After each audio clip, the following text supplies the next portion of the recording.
Ça, ce n'est même pas un carat, c'est 0,30 carat. 0,30 carat 0,30.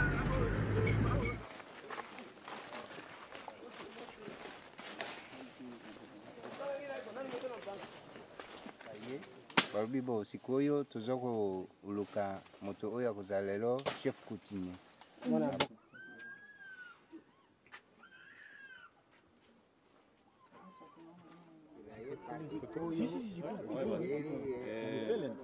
En français, hein? Je veux vous dire, ici chez nous, hein, nous sommes à côté. Il faudrait normalement on a vers 7h à 8h. Really want this money to do is to go to the people who own the land and who are not getting the logging royalties because they're not deforesting. They want to go to the indigenous people who inhabit the forests. And I think in some countries that's going to happen, but in other countries that may not happen. It's complicated to know how you can deal with that. In DRC and other countries is much more challenging. With over 145 million hectares of forests, covering 60% of its territory, the Democratic Republic of Congo hosts the largest portion of the Congo Basin. Forests are critical to the livelihood of 2/3 of the Congolese population. The United Nations Mechanism for Reducing Emissions from Deforestation and Degradation, the RED, constitutes a concrete development opportunity for the Congo. In March 2010, the Surveyor team went to the Congo to meet stakeholders in Kinshasa, Kisangani, and Goma.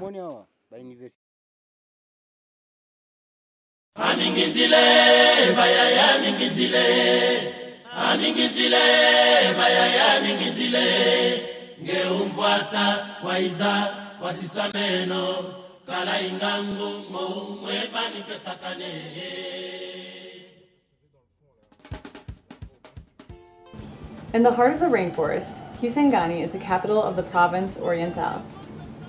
On Kisangani's walls and streets, the marks of the civil war are vivid, and the economy is still new and fragile. Two rivers run through Kisangani, the Shopo River and the Congo River. People choose to live close to economic activity, which is naturally situated by the banks of the rivers and roads. Vendors selling small wood and forest products have set up shops every few kilometers. Augustine is a young entrepreneur from Kinshasa. To him, the forest business is a man's business. I go through villages with my Land Rover and sit with the chiefs. I bring gifts for every town I visit, beer for the men, and colorful textile for the women. I sit and talk with the chief and celebrate with the villagers. In the morning I do business. I usually buy 1 to 4 trees at a time, and the villagers help me find them in the rainforest. This way of doing business remains exceptional, the most common being foreign-owned timber companies who export trees as far as Belgium. In villages in the outskirts of Kisangani, small agricultural exploitation, wood extraction, and charcoal production for the villagers' subsistence are the main drivers of degradation. Here, deforestation is not a threat, as the rainforest is often inaccessible to large companies.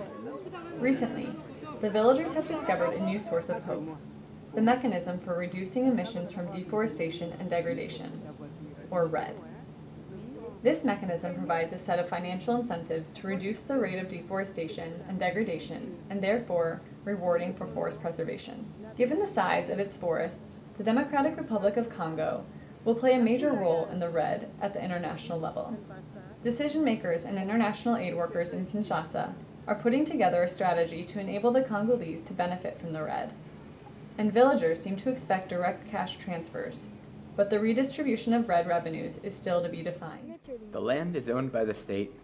The customary chief of each village traditionally grants the right of use over it. Now, modern and customary laws overlap. The implementation of the mechanism is challenged by the ambiguity between the modern and customary laws.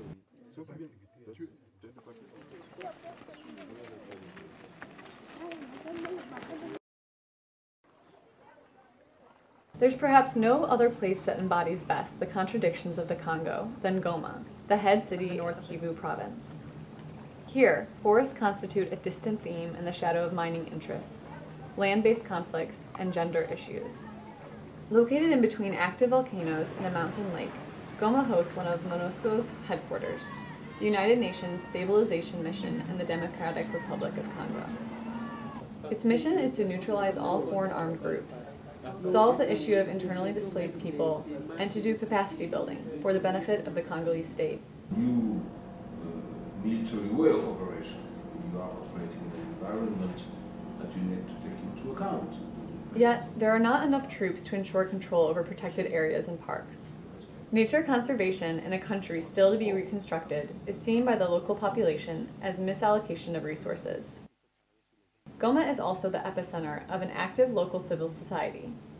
Mr. Prosper from the Pool Institute, an NGO devoted to research and conflict analysis, says, "Our activities consist of empowering people to facilitate their access to land. In North Kivu, the vulnerable are primarily women, even though they cultivate 80% of the fields, as well as displaced people and subsistence farmers. We try to contribute to the empowerment of peasants in North Kivu." The presence of a sound, well-functioning, and diverse local civil society is an indicator of an effective democracy. Their work is for the people and focuses on empowerment, advocacy, and education. Civil society has the potential to build bridges at local levels between traditions and customs and modern legal development and practices.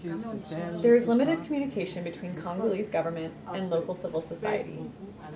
Their cooperation is essential to drive positive change through the promotion of equality, social justice, and a fair distribution of resources.